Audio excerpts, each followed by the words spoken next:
Alors là, la Provence, c'est évidemment beaucoup de rosé, hein, puisque c'est la production majeure. Historiquement, c'est des rouges. Et puis c'est aussi des blancs. Oui, T'en penses quoi, toi?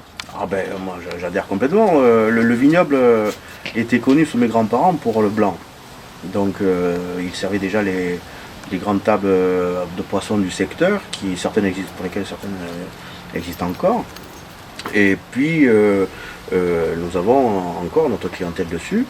Nous sommes un petit peu en dehors de l'appellation. Dans les statistiques, nous produisons 12 à 14% de blanc chaque année. Oui, ce qui est pas mal, ce qui est le double globalement de la moyenne. De la moyenne, ouais. Et sur les rouges? Et pour les rouges, moi j'y crois beaucoup parce que d'abord nous avons, comme on le disait tout à l'heure, de super terroirs pour des rouges en Provence.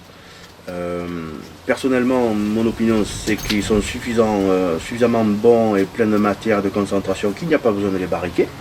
Ça c'est mon choix personnel. Ne pas les maquiller, c'est ça que tu veux dire? Non, je parlais de les barriquer. Ce qui est globalement... Oui, ok. Mais un travail de bois bien maîtrisé, ça peut être très agréable aussi. Oui, il y en a qui le font très bien. Et pour moi, je pense que nous avons un formidable terroir à rouge. Nous n'avons pas le climat pour les consommer toute l'année. Moi, je considère que nous avons 3, 4, 5 mois par an pour les consommer, mais que ce sont des super rouges qu'il faut vendre à l'extérieur.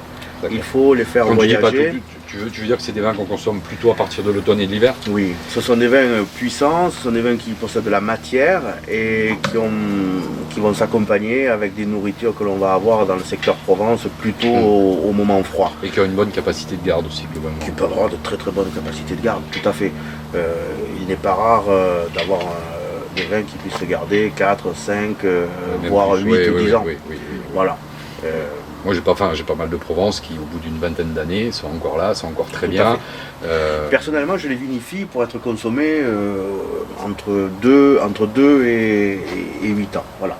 C'est-à-dire que le marché change et il y a de moins en moins d'amateurs qui veulent acheter des bouteilles pour les garder dans leur cave pendant X années.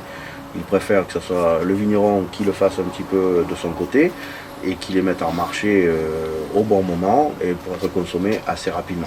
Donc ma manière de vinifier a un petit peu évolué par rapport à mon père ou par rapport à mes grands-parents. Sur l'encépagement des rouges, on sait que sur les rosés, c'est souvent dans la région dominante de Grenache et de Cinsault. Sur les rouges, peut-être plus travailler sur la Syrah, le Mourvèdre, tu parlais du Carignan tout à l'heure aussi. Oui, alors le Carignan, peut-être j'y reviendrai un jour. J'en avais des très anciens plantés par mon arrière-grand-père, il a fallu que je m'en sépare malheureusement. Il ne pouvait plus fonctionner.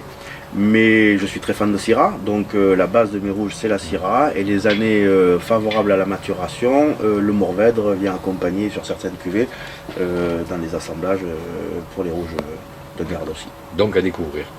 Avec grand plaisir.